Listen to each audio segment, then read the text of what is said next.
Hi, my name is Angelo Fuentes and I'm the one who will discuss the definition of shortest time array algorithm and the preemptive and non-preemptive. But before that, let's talk about the CPU scheduling for us to know the SRT algorithm. CPU scheduling. In this presentation, we will present to you the study about CPU scheduling. It's a very important topic on an operating system and it's a topic that we need to really know about. Whether we were studying about operating system in general or if we were preparing for any exam of computer science in which operating system is a subject. We were about to tell you what is the CPU scheduling and what it does, especially on our topic, shortest remaining time, SRT, and a bit info about the other scheduling algorithms. CPU scheduling is the basis of multi-program operating system. By switching the CPU among processes, the operating system can make the computer more productive. Multi-program operating system, they work on a basis of CPU scheduling. And why is that? That is because by switching the CPU among processors, the operating system can make the computer more productive. Now, you may be thinking, why did the switching the CPU among processors? So this is the actual thing that is going to happen in CPU scheduling. We are going to switch the CPU among different processes and thereby we are going to see how the productivity of our computer is going to improve. CPU scheduling. From the word scheduling means we are trying to assign a particular time for doing a particular task. So we may prepare our schedules, our day-to-day schedules, that this time I'll be doing this thing. So we'll prepare time schedule for ourselves. In the same way, the operating system will prepare a schedule as which process should get CPU at what time or how long should they wait and things like that. Now we go to preemptive and non-preemptive scheduling. Preemptive scheduling is a CPU scheduling technique that works by dividing time slots for CPU to a given process. However, non-preemptive scheduling is a CPU scheduling technique. The process takes the resource CPU time and holds it till the process gets terminated or is pushed to the waiting state. The basic idea of preemptive scheduling is that the CPU can be taken away from a process even before it has completed its execution or even before it is going into a waiting state. However, the non-preemptive scheduling, the CPU will never be taken away from a process unless it has either completed its execution or it has gone to a waiting state. Shortest remaining time, also known as shortest remaining time first or SRTF. It's a scheduling method that is preemptive version of shortest job next scheduling. In this scheduling algorithm, the process with the smallest amount of the time remaining until completion is selected to execute. Later on, we will discuss its function. For the next presenter, he will present the advantages and disadvantages and the real-life use of shortest remaining time. Thank you. Hi, I'm Lancelot Dadula. I'm going to present the advantages and disadvantages of shortest remaining time first or SRTF scheduling algorithm. This algorithm is the preemptive version of SJF or shortest job first scheduling. In SRTF, the execution of the process can be stopped after a certain amount of time. At the arrival of every process, a short-term scheduler schedules the process with the least remaining burst time among the list of available processes in the running process. So these are the advantages and disadvantages of SRTF. Advantages of SRTF. The main advantage of SRTF algorithm is that it makes the processing of the jobs faster than SJF algorithm. Mentioned its overhead charges are not counted. Disadvantages of SRTF. In SRTF, the context switching is done a lot more times than in SJN due to more consumption of the CPU's valuable time for processing. The consumed time of CPU then adds up to its processing time, and which then diminishes the advantage of fast processing of this algorithm. So these are the real-life use of shortest remaining time first scheduling algorithm. Number 1, arrival time. The time at which process enter the ready queue or state. Let's say you go to the bank to deposit the money. Then you enter the bank at 10 o'clock. 10 o'clock is your arrival time. The time required by a process to get executed on CPU. Burst time or duration time. The time required by a process to get executed on CPU. Actual time takes to deposit money to the cashier. If the cashier takes 15 minutes to update your bank balance, 15 minutes is your burst time. The time at which process complete its execution. Number 3, turnaround time. The amount of time taken to execute a particular process. Let's say you enter the bank at 10 o'clock and exit at 11 o'clock. You spend 1 hour inside the bank. 1 hour is your turnaround time. Turnaround time equals completion time to arrival time. Number 4, waiting time. The amount of time a process has been waiting in the ready queue. Suppose you spend 1 hour inside the bank, but your work is done in 15 minutes. 45 minutes is your waiting time. Waiting time equals turnaround time to burst time. Response time. The amount of time from when a request was submitted until the first response is produced. When you get the cashier first time, that is your response time. Response time equals the time at which a process get the CPU first time to arrival time. That's it. Thank you. So here's our Java program. So first process, array declaration and getting the user input. Second process naman is calculation of total time and initialization of chart array. Third process, selection of shortest process which has arrived. Condition to check if process has arrived. And assign selected process to current time in the chart.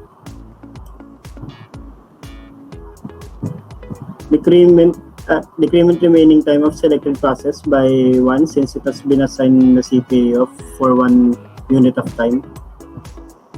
Waiting time and total time of calculation. If the process has arrived and it has not already completed execution, its total time is incremented by 1.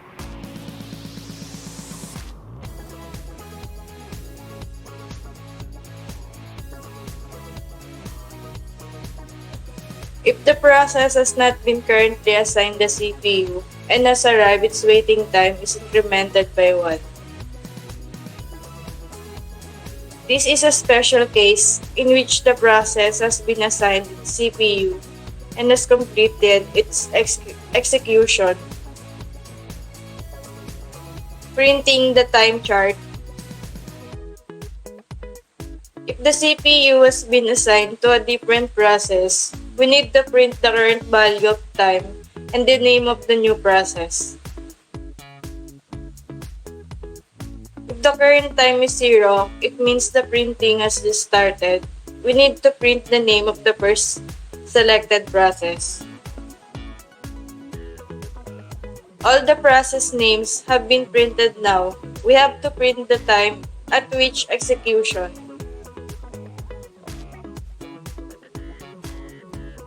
Printing the waiting time and total time for each process. Printing the average of waiting time and total time.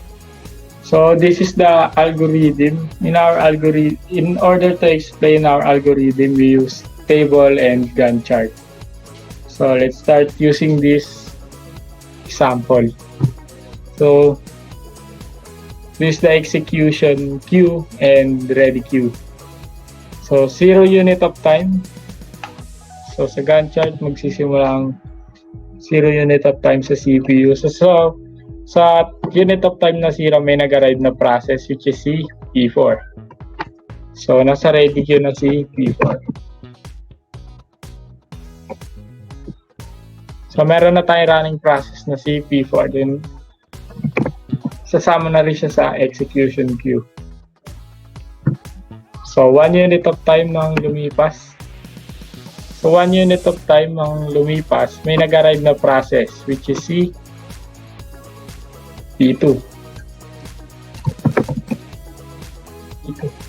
So, nasa ready queue na si P2. So, yun na-consume na unit of time, isa-subtract yun sa burst time ng currently running process, which is si P4. So, 1 second yung lumipas, so bali 1 yung isusubtract. So, sa burst time ni P4, 6 minus 1 is equals to 5. So, 5 na yung current burst time ni P4. So, tingin sa ready queue. So, yun na isa papasok sa execution queue is yung may maliit na burst time. So, meron tayong dalawang running process na nasa ready queue, which is si P4 and P2.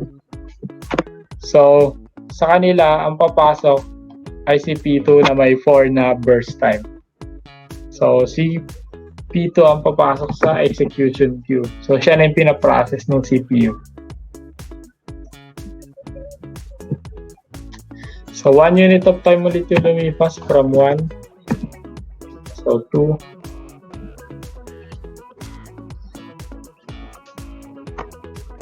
So, unit of time na to, may dalawang process na mag-arrive, which is si P5 and P1. P5 and P1. So, sa ready queue natin, 4 na ang process.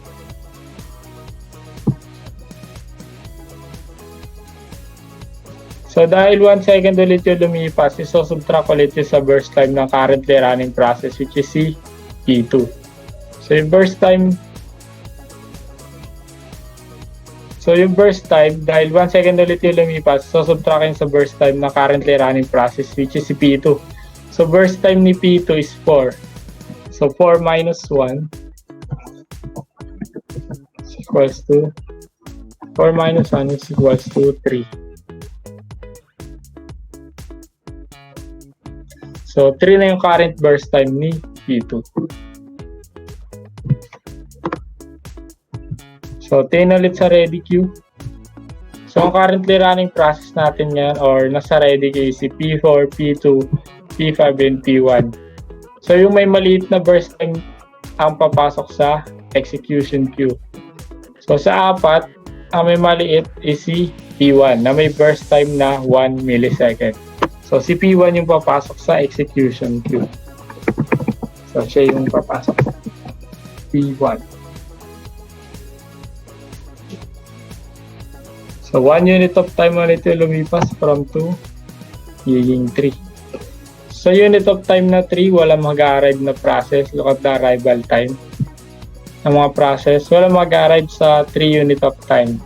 So, mangyayari, ang next na papasok sa queue is isa sa mga currently running process or sa ready queue. So, 1 unit of time ulit yung lumipas, isusubtract ulit to sa currently running process. So, burst time ni P1 is 1. So, 1 minus 1 unit of time is equals to 0. So, 0, it means terminated na siya. So, completed na. So, complete. So, wala na si P1 sa ready queue. So, 10 ulit sa ready queue. So, sa unit of time na 3 is wala mag-arrive. Kung sino ang may maliit na burst time, yun ang papasok sa queue. So, kila P4, P2, and P5. So, si P5 and P2 ang may maliit na burst time. And at the same time, tie sila or parehas sila. So, sa kanilang dalawa, sino ang mauna? So, para magkaroon ng tiebreaker, i-base to sa arrival time. So, si P2 ang papasok sa queue dahil siya yung may mas maagang arrival time na 1. So, P2.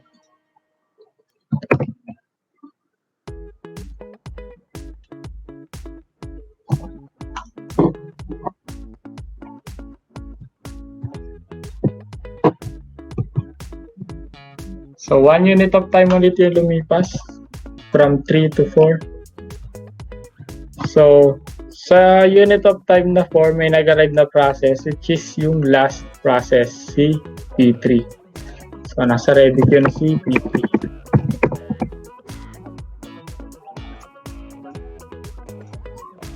P3. So 1 unit of time ulit ang lumipas. So isusubtract ulit ito sa currently running process na si P2. So 3 minus 1 is equals to 2. So 2 na lang yung current burst time ng P2. So pag lahat ng process nag-arrive, hindi na natin kailangan i-check second by second kung sino yung mag-arrive. So ang mangyayari sa currently running process, titingnan natin kung sino yung may maliit na burst time. Then yung burst time ng process na yon is i-consume na natin hanggang sa ma-terminate yung process na yun by adding current unit of time sa burst time ng currently running process. So let's get in. So tingin ulit sa ready queue. So sa apat na currently running process na nasa ready queue, si P3 ang may maliit na burst time na once. So siya yung papasok sa execution queue. So P3.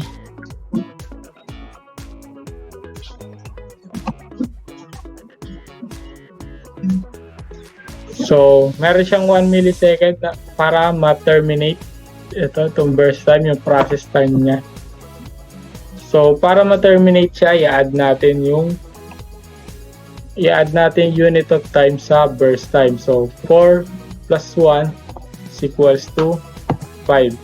So from 4 to 5, 1 second yung lumipas. So 1 second yung ibabawas natin sa burst time ng currently running process, which is P3.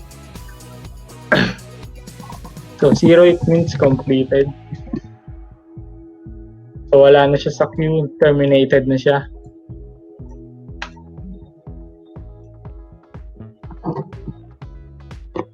So next one, sino kila P4, P2, P5 kung may maliit na currently running process? P4, P2, P5. So si P2. Si P2 yung papasok.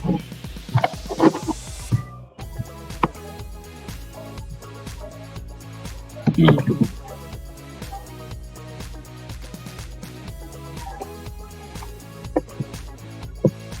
So ganun ulit yung unit of time burst i-add sa burst time para ma-terminate siya. So 5 unit of time plus 2 ng burst time. 5 of unit of time plus 2 sa burst time is equals to 7. So from 5 to 7, 2 yung na-consume na oras or unit of time. So yun yung isusubtract. So 2 minus 2 equals to 0. So complete na rin siya.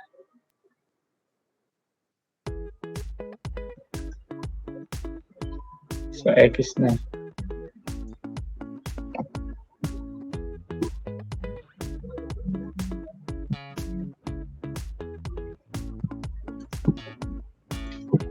So sa currently running process or sa ready queue, si P4 and P5 na lang ang natira. So si P5 ang may maliit na burst time. So siya yung papasok. Na 3 kumpara sa 5. So P5. So ganun ulit, add ulit ng unit of time sa burst time para ma-terminate. So 7 plus 3 is equals to 10. So 3 seconds yung lumipas from 7 to 10. So yun yung i-minus sa burst time. 3 minus 3 is equals to 0.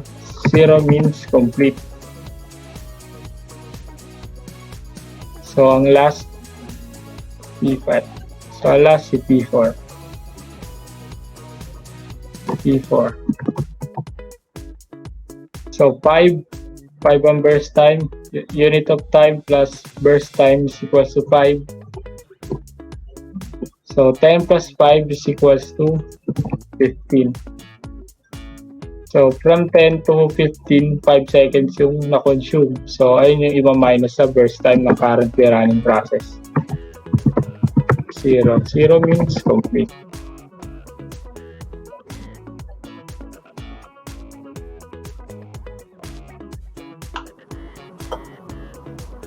Sa completion time, para makuha natin yung completion time ng mga process, ang titignan lang natin is yung unit of time kung anong oras sila na terminate. So sa process 1, natapos siya ng 3. Then sa process 2 naman, natapos siya ng 7. Sa process 3 naman, natapos siya ng 5. Sa process 4, natapos siya ng 15. At ang process 5 naman, natapos siya ng 10. Sa total time naman, para makuha natin ang total time ng mga process, kailangan natin ipag-subtract ang completion time sa arrival time. So, 3 minus 2 is equal to 1. 7 minus 1 is equal to 6. Process 3. 5 minus 4 is equal to 1. Process 4, 15 minus 0 is equal to 15. Process 5, 10 minus 2 is equal to 8. So, para naman makuha yung waiting time, susubtract lang natin yung total time sa burst time. So, sa burst time, dahil marami yung mga nakalagay, ang kukuhain lang natin is yung unang number. So, sa process 1, 1 minus 1 is equals to 0. Process 2, 6 minus 4 equals to 2. Process 3, 1 minus 1 equals to 0. Process 4, 15 minus 6 equals to 9.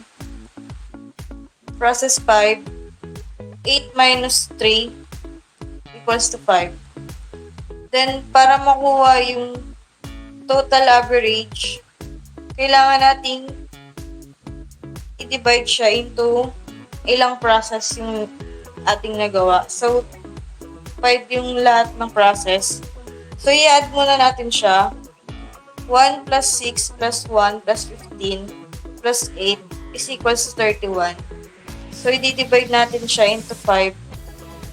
Ang total average ng total time is 6.2. Then, sa waiting time, i-add lang din natin siya.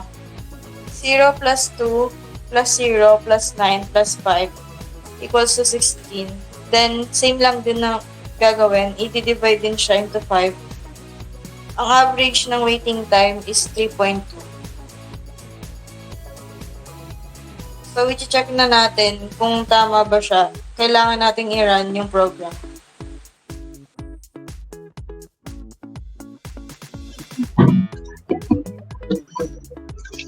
So, let's run our program using our example. So, sa example, meron tayong 5 process. Arrival time ni process 1 is 2, burst time niya ay 1. Process to arrival time 1, 4. 4, 1, 0, 6, 2, and 3. So, look at this line. Ito yung execution niya sa ready queue. So, dito sa execution queue, yan yung nangyari. So, na-explain natin yan. Tapos, dito, ito yung sa table, which is a waiting time and total time. Waiting time and total time.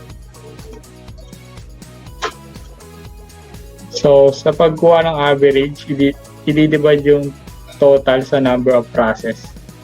So, 3.2 and 6.2, which is the same. So, that's it for our Java project, SRTF. Thank you.